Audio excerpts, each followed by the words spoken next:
Hai teman-teman sekalian, gimana kabarnya? Mimin berharap teman-teman yang menonton video ini dalam keadaan sehat. Dan pada episode kali ini, Anul Story akan melanjutkan alur cerita episode ke-8 dari serial anime yang berjudul Seiken Gakuen no Makensukai. Dan tak usah berlama-lama lagi, Mimin langsung saja ke alur ceritanya. Tapi sebelum itu, Mimin meminta untuk subscribe dan dukung channel ini agar Mimin selalu semangat menceritakan alur cerita anime yang menarik untuk kalian tonton.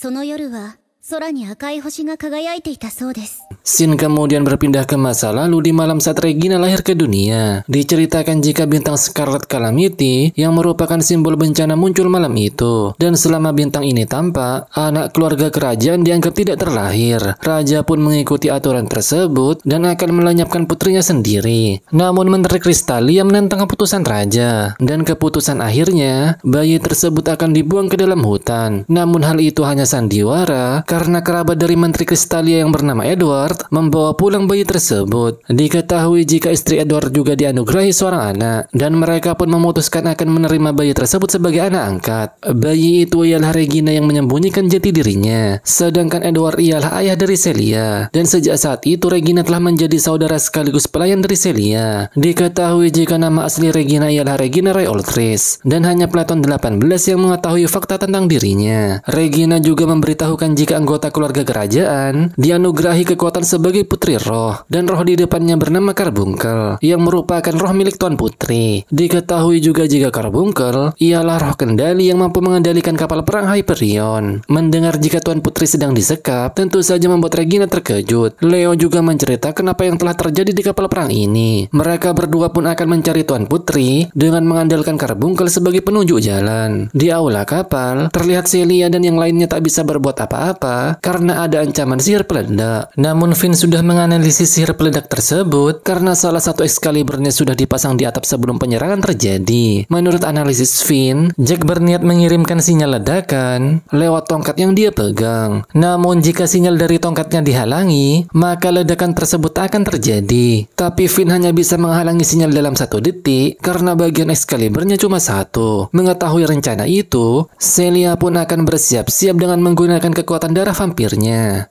ヴァンパイアの血の力なら Di sisi lain, terlihat Regina dan Leo telah sampai di ruang kendali. Namun mereka tak menemukan Tuan Putri. Lebih parahnya tujuan kapal sudah terkunci dan fungsi kendali telah dimatikan. Hal itu membuat Regina tak bisa mengendalikannya. Regina kemudian memberitahukan jika dia barusan mendengar suara Tuan Putri dari Carbuncle. Mendengar hal itu, Leo pun meminta Regina untuk memanggil Tuan Putri melalui perantara Carbuncle. Leo yakin jika Regina bisa melakukannya karena dia juga anggota kerajaan. Namun karena Regina takut jika identitasnya akan terbongkar, membuat Leo kembali memberitahukan jika sekarang bukan waktu yang tepat untuk memikirkan hal itu, karena saat ini Regina datang untuk menyelamatkan adiknya. Mendengar perkataan Leo, Regina pun akan mencoba melakukannya. Pada akhirnya Regina berhasil menghubungi Tuan Putri melalui perantara Carbuncle. Namun Regina tak memberitahukan identitas yang sebenarnya dan hanya berkata jika dirinya ialah pengguna roh. Diketahui jika saat ini Tuan Putri dibawa ke dek kendali. Mendengar hal itu Regina pun akan segera menolongnya. Namun Tuan Putri malah meminta Regina untuk memprioritaskan kapal ini karena sekarang kapal Hyperion telah dikunci ke palung Void. Tuan Putri kemudian meminta Regina untuk menuju pusat kendali roh yang ada di lantai terbawah dan menghubungkannya dengan Carbuncle agar dia bisa merebut kembali kontrolnya. Setelah berbicara dengan Tuan Putri, Regina kemudian memberitahukan hal ini kepada Leo. Mendengar penjelasan Regina, Leo kemudian memintanya untuk pergi ke lantai bawah, sedangkan dia akan menyelamatkan Tuan Putri. Regina pun menyanggupi hal itu dan meminta Leo untuk menyelamatkan adiknya. Di sisi lain, terlihat Celia mulai menjalankan rencananya dan meminta Finn untuk menghalangi sinyal peledak saat diberi arahan. Namun secara tiba-tiba Fenris kembali memprovokasi Gears. Hal itu membuat Gears marah dan akan melenyapkan Fenris. Tapi hal mengejutkan pun terjadi.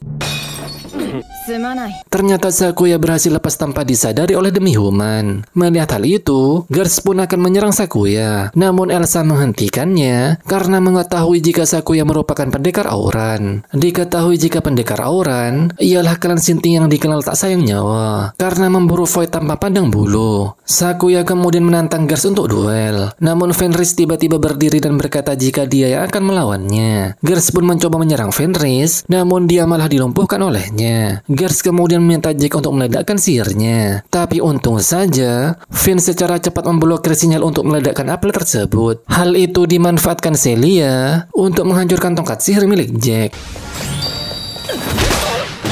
Ditambah sihir Fenris yang berhasil mengangkang tubuh Gears. Terlihat Celia juga berhasil menyerang Jack hingga tersungkur. Dengan kalahnya Jack, bom apel itu pun lenyap seketika. Tak lama setelah itu, Celia dan Finn mengetahui jika mereka saat ini berada di Panung Void. Dan beberapa saat kemudian, para Void masuk ke dalam kapal dan menyerang mereka.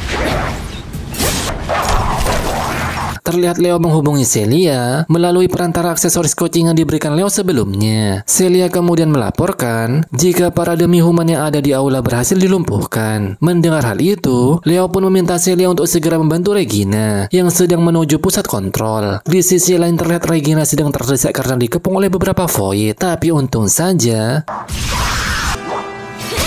di sisi lain, terlihat Sakuya dan Fenris berhasil membasmi Void yang tersisa. Namun secara tiba-tiba Void Brand Aether muncul dari retakan dimensi. Bahkan serangan serigala es milik Fenris berhasil dikalahkan dengan mudah. Melihat hal itu, Sakuya pun berniat mengalahkan Void tersebut seorang diri dan meminta yang lain untuk melindungi warga sipil. Setelah mereka berhasil dievakuasi, Sakuya pun akan mengalahkan Brand Aether dengan memakai kekuatan yang melampaui batas normalnya. Di sisi lain, terlihat Regina dan Celia telah sampai di pusat kontrol. Regina pun berhasil mengambil alih kendali melalui perantara Carbuncle. Dia kemudian mengubah tujuan kapal Hyperion dan kembali ke Soul Garden. Di sisi lain terlihat Giravi diserang oleh Void. Melihat kapal berbalik arah, Tuan Putri pun merasa senang dibuatnya. Di saat helikopter yang ditumpangi Charna hendak lepas landas, Leo pun secara cepat menghentikannya.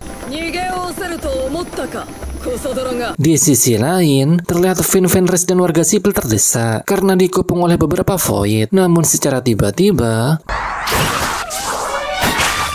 beruntung Seri datang tepat waktu menolong mereka. Di sisi lain, terlihat Sakuya berhasil mengalahkan Void Brand Aether dengan susah payah. Sin kembali ke tempat Leo. Leo kemudian menanyakan, apakah Carnak yang telah memberikan pedang iblis ke demi-human. Mendengar Leo berkata jika dia adalah Raja Iblis, Carnak pun kesal dan menyerang Leonis.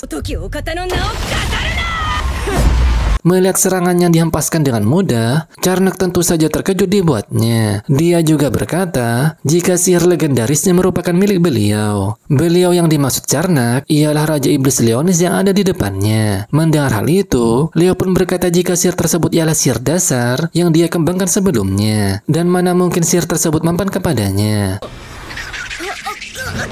Leo kemudian menanyakan apa tujuan Carnak yang sebenarnya. Diketahui jika dia ingin melenyapkan pengguna pedang suci dan menciptakan pedang iblis, karena hal itu ialah kehendak para dewi. Mendengar hal itu, Leonis pun terkejut karena seharusnya para dewa dan dewi sudah musnah 1000 tahun yang lalu. Leo kemudian menanyakan siapa dewi yang dia maksud. Namun di saat dia hendak menjawabnya, hal ini pun terjadi.